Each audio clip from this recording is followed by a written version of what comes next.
নবীকে ভালোবাসছেন নবীর কলিজার টুকরা সাহাবায়ে কেরাম রিদওয়ানুল্লাহি তাআলা আলাইহিম আজমাইন।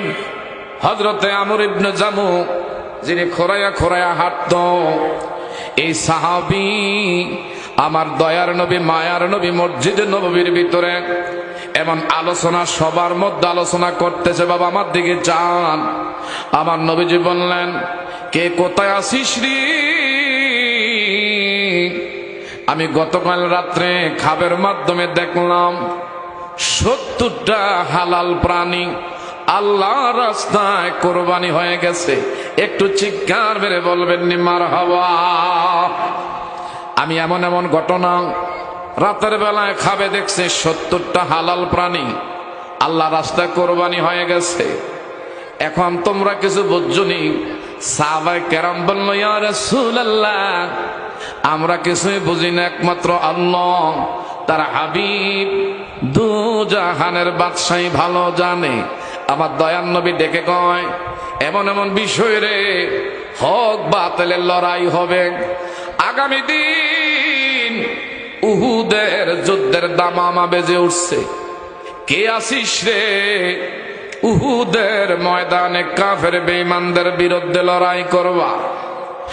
একজন দুইজন নয়, নবীজির সামনে যত সাহাবায়ে কেরাম হাত বাড়ায় দিলেন, ইয়া রাসূলুল্লাহ, ইয়া হাবিবাল্লাহ, দয়ার নবী মায়ার নবী গো, আর দেরি করলাম না।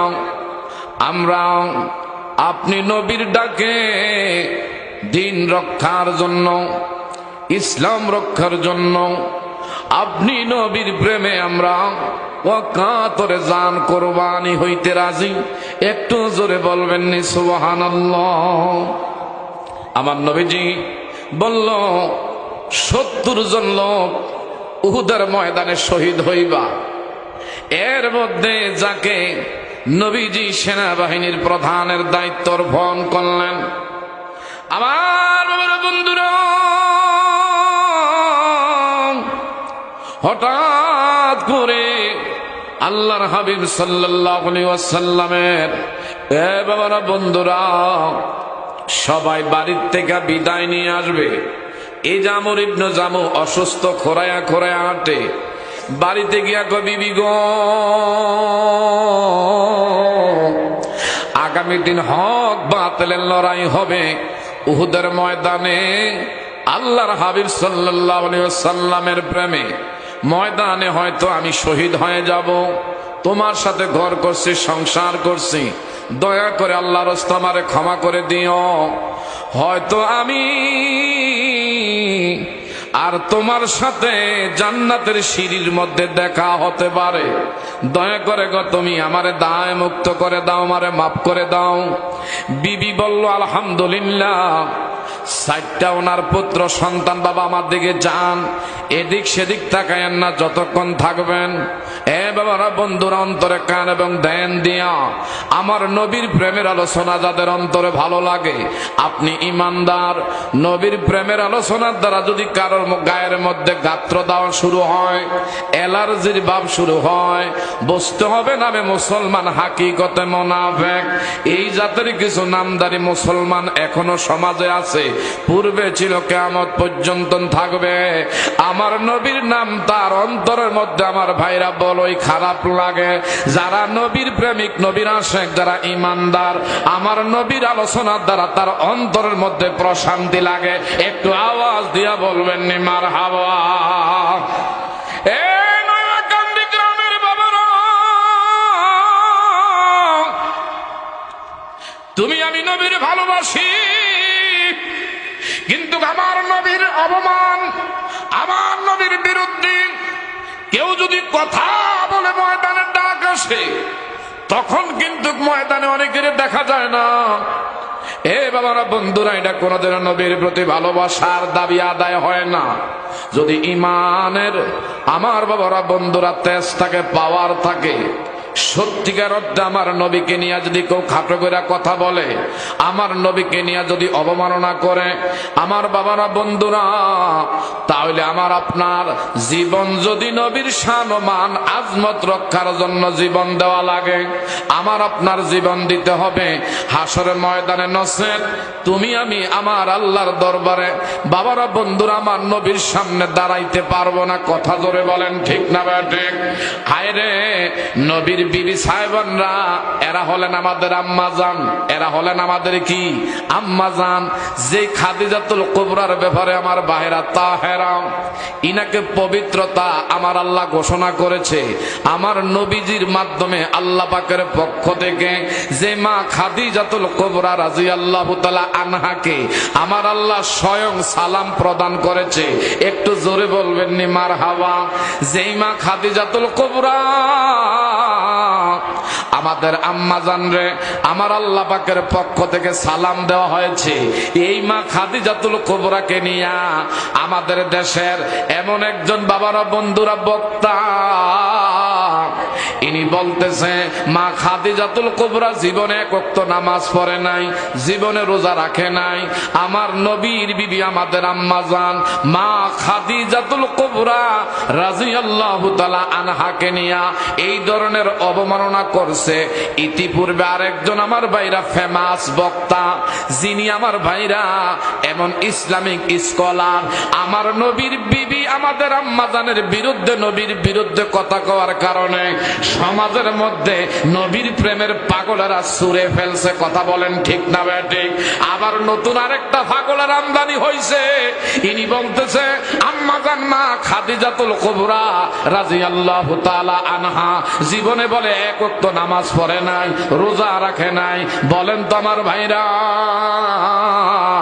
যেই এই কথা বলছে ইনি বক্তা নয়, ইনি মনে হয় মেয়াদ উত্তীর্ণ হাইরে ডেট ফেল গাঁজা খুরি, গাঁজা খাওয়ার কারণে এই ধরনের কথা আমার নবীর আমার বাবারা বন্ধুরা বিবি আমাদের আম্মা জান খাদিজাতুল কুবরা রাদিয়াল্লাহু তাআলা আনহার বিরুদ্ধে বলেছে। আজকের মাহফিল থেকে জানিয়ে দিতে চাই, শীঘ্রই শীঘ্রই সেই যেন জাতির কাছে এসে আমার আল্লাহর কাছে তওবা করে জাতির কাছে যেন ক্ষমা চায়। আমরা সেটা চাই কি চাই না? আরো জোরে বলেন, চাই কি চাই না? কে কাছে দুহাত পারে দেখায়? নারে তাকবীর, আল্লাহু আকবার, নারে রিসালাত, ইয়া রাসূলুল্লাহ, আহলে সুন্নাত ওয়াল জামাত জিন্দাবাদ, জিন্দাবাদ। ওলি আল্লাহর শত্রুরা হুশিয়ার, সাবধান। ইসলামের শত্রুরা হুশিয়ার। হযরত মাওলানা জাকির হোসেন হেলালি সাহেব জিন্দাবাদ। এ বাবারা গভীর মনোযোগ, বলতেছিলাম নবীকে কেমন ভাবে ভালোবেসেছে। হায়রে খোরায়া খোরায়া হাঁটতো, জমিনের মধ্যে পা ফেলতে পারত না। হযরত আমর ইবনে জামুর রাদিয়াল্লাহু তাআলা আনহু বিবির কাছ থেকে অনুমতি পাইলেন, যান আমি আমার কাছ থেকে আপনাকে বিদায় দিলাম।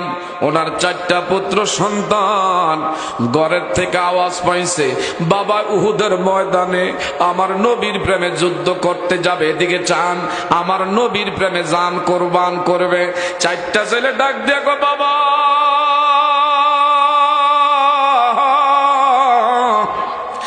আমরা 4টা ছেলে বেঁচে থাকতে আপনি আগে ময়দানে যাইতে পারেন না।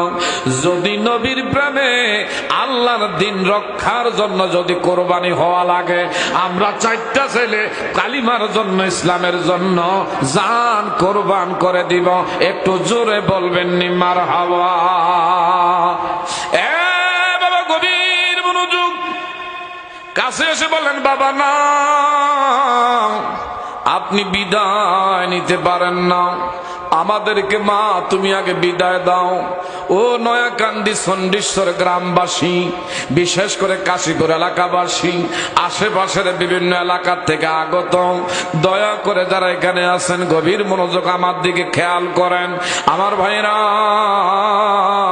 চারটা এমন যুবক রক্ত টকবক টকবক করে, মা তোমার কাছ থেকে আমরা অনুমতি চাই। মা ডাক দিয়া কয়, বাবারে তোরা দুনিয়াতে মাত্র আইছত, তোদের ভবিষ্যৎ। কয় মা না না, আমরা আমার নবীকে নিজের জানের চেয়ে বেশি ভালোবাসি। আমরা চারজনে নিয়ত করছি আল্লাহর নবীর কদমে কালিমার ঝান্ডা উড্ডীনের জন্য শহীদ হয়ে যাব। একটু জোরে জোরে বলবেন নি মারহাবা। এবং চারটা পুত্র সন্তান দেরি করে না, মা দুঃখিনী, তাদের জন্য এইভাবে হাত বুলাইয়া দোয়া করে দিলেন। বাবায় হাত বুলাইয়া দোয়া করে দিলেন। আইরে চারটা ছেলে আর দেরি করে নাই, উহুদের ময়দানে যুদ্ধ করতে করতে, নবীর পক্ষে যুদ্ধ করতে করতে হঠাৎ কইরা একে একে চারটা পুত্র সন্তান উহুদের ময়দানে শহীদ হয়ে যায়। বাবা রাদিয়াল্লাহু তাআলা আনহু খবর পাইলেন চারটা ছেলে আমার শহীদ হয়ে গেছে। ইনি বলল এই জীবন রাইখা লাভ নয়, আমি মুস্তাফার কদমে জান উৎসর্গ করে দেব। ময়দানে ঢুকে গেলেন, বীরের ভিতরে কাফেরদের সঙ্গে যুদ্ধ করতে করতে অসংখ্য জাহান্নামীদেরকে জাহান্নামে নিক্ষেপ করে এক পর্যায়ে ইনিও শহীদ হয়ে গেছেন। বলেন না ইন্না লিল্লাহি ওয়া ইন্না ইলাইহি রাজিউন। এবং চারটা পুত্র শহীদ হয়ে গেল আমার নবীর কদমে। বাবা অসুস্থ এবং প্রতিবন্ধী, ইনিও আর দেরি করে নাই, আমার নবীর প্রেমে উহুদের ময়দানে শহীদ হয়ে যায়। হঠাৎ করে আমার দয়ার নবী, মায়ার নবী উহুদের ময়দানে লাশগুলো যখন নবীর সামনে টাইনা টাইনা আনে, বাবা মনোযোগ দেন, হায় রে কেমন ভালোবাসছেন সাহাবায়ে কেরাম, এরা কেমন নবীর প্রেমের আশেক ছিল। এখন একটু মাহফিলের মধ্যে গরম হইলে আসতে চাই না, ঠান্ডা বেশি লাগলে আসতে চাই না, কথা জোরে কোন ঠিক না ব্যাঠি।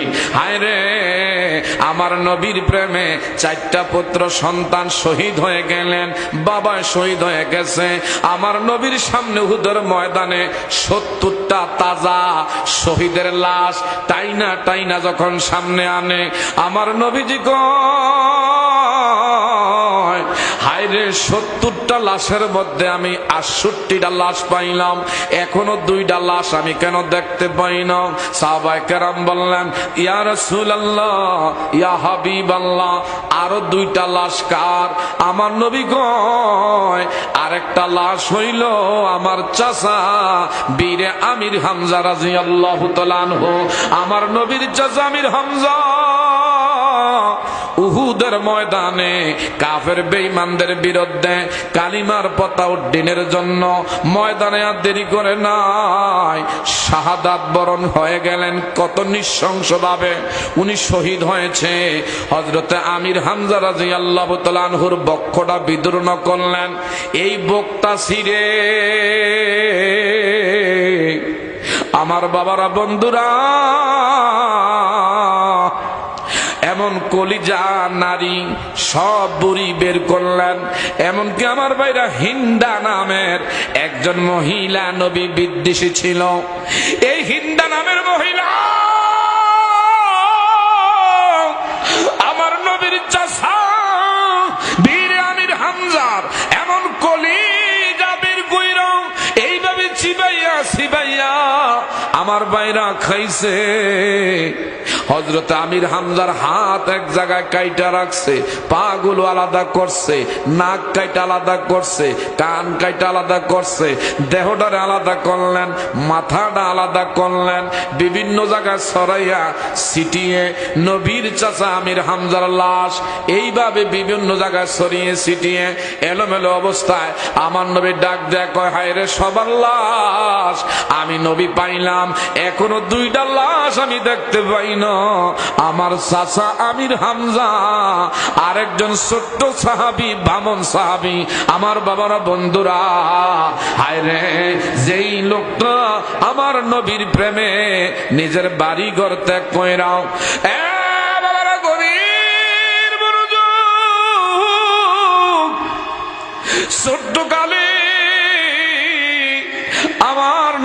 প্রেমে কদমের মধ্যে আসছে। হায় রে, একজন বামন হইয়া আমার নবীর কদমে শহীদ হয়ে গেছে। আমার নবী গয় সবার লাশ পাইলাম, এখনো 2টা লাশ পাই না। একটু জোরে কি বলবেন নি মারহাবা। মুসিবত না পাই যদি, মুসিবত না পাই যদি, করোনা তোমার কবর হাসরে কি হবে আমার, কবর হাসরে কি হবে আমার। বলেন মুসিবত না পাই যদি, মুসিবত না পাই যদি, করোনা তোমার কবর হাসরে কি হবে আমার। চিৎকার মেরে বলেন না মারহাবা। আমরা কি ওই নবী মুস্তাফার কদমে থাকতে চাই কি চাই না? আরো জোরে বলেন চাই কি চাই না? বলতেছিলাম আমার নবীজি সাহাবায়ে কেরামদেরকে বলল 2টা লাশ পাই না। এমনি হঠাৎ করে একটা মহিলা উহুদের ময়দানের দিকে দৌড়ে যাচ্ছে। সাহাবায়ে কেরামরা বলল ভিতরের দিকে আইসো না, দেখো না যুদ্ধ বিগ্রহ চলতেছে, লাশগুলো নবীর সামনে আমরা টাইনা টাইনা আনি। এই মুহূর্তে কেন আল্লাহর বান্দে তুমি ভিতরে ঢুকতেছ? মহিলাকে আমারে বাধা দিয়েন না, আমারে বাধা দিয়েন না। আল্লাহু আকবার কর, আমারে বাধা দিও না। আমার নবী মুস্তাফার সাথে একটু দেখা করতে চাই, একটু কথা বলতে চাই। অথচ আমার নবী উহুদের ময়দানে দন্ত মোবারক কাফের বেঈমানরা শহীদ করলেন। মাথা মোবারকের মধ্যে লোহার হেলমেটের করা বিদ্ধ করেছে। আমার নবীজি ইনজুরি হয়া এরপর উম্মতি উম্মতি বইলা নবীর সাথী সঙ্গীদের খোঁজে আছে। এই মুহূর্তে মহিলাটা দৌড়াইয়া ভিতরে দিকে যায়। সবাই বলল যাইয়েন না, এই মুহূর্তে যাওয়ার সুযোগ নাই। কয় না, আমারে বাধা দিও না, আমার নবী মুস্তাফা কেমন আছে আগে একটু খবর দাও। বলল আলহামদুলিল্লাহ, নবীজি ভালো আছে। আমার নবীর কাছে আমার একটু নিয়ে যান। নবীর দরবারে নিয়ে গেলেন। ইয়া রাসূলুল্লাহ, ইয়া হাবিবাল্লাহ, আল্লাহ নবী গো, আপনি তো আমার চিনেন না। গতকাল রাত্রে মসজিদে নববীর ভিতরে আপনি খুরমা খেজুর ছিটাইছেন। আমি সেই সদ্য বিবাহিতা একজনের স্ত্রী। হায় রে, আমি আজকে দেখেন এখনো আমার হাতের মেহেন্দি হাতের মধ্যে আছে। একটু জোরে করুন আল্লাহু আকবার। গভীর মনোযোগ। যারা রাস্তার মধ্যে দাঁড়ায় আছেন দয়া করে মেহেরবানি করে প্যান্ডেলের মধ্যে এসে বসে পড়েন। এই জায়গার মধ্যে থাকলে বিশেষ করে রহমতের ফেরেশতারা রহমতের ক্যামেরায় আমাদেরকে ধারণ করবে। আমার আল্লাহ পাকের আদালতে আমার নবী মুস্তাফার রওজা থারের মধ্যে আজকের এই দৃশ্যগুলো রহমতি ক্যামেরায় সরবরাহ আমার ভাইরা সম্প্রচার হচ্ছে। কাজে একটু আওয়াজ দিয়া বলবেন নি, আমার আপনার একমাত্র মালিক ইনি কে? আরেকটু জোরে বলেন, আমাদের খাওয়ায় কে? আমাদের পড়ায় কে? সুস্থতার মালিককে, অসুস্থতার মালিককে? এই মাহফিলটা হচ্ছে মাহফিলটা রহমতের ফেরেশতারা, রহমতের ফেরেশতারা রহমতের ক্যামেরা ধারণ করার ক্ষমতা আছে না নাই? আরো জোরে বলেন, আছে না নাই? মা ইয়ালফিযু মিন কওলিন ইল্লা লাদাইহি রাকীবুন আতীদ।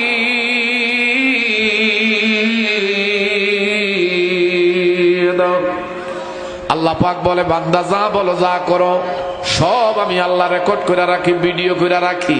দুনিয়ার ক্যামেরাম্যান দুনিয়ার মোবাইলের দ্বারা যদি ভিডিও করতে পারে, ক্যামেরা দিয়া যদি ভিডিও করতে পারে, কম্পিউটারের মাধ্যমে যদি সেইটা ফুটেজ করে রাখতে পারে, এই নয়াকান্দি কাদেরিয়া তাহিরিয়া সাবিরিয়া মাদ্রাসার মাহফিলটা রহমতের ক্যামেরায় আমার আল্লাহ পাক ধারণ করে রাখার ক্ষমতা আছে না নাই? আল্লাহুম্মা সাল্লি, আসেন সামনে আগে আসেন বাবা।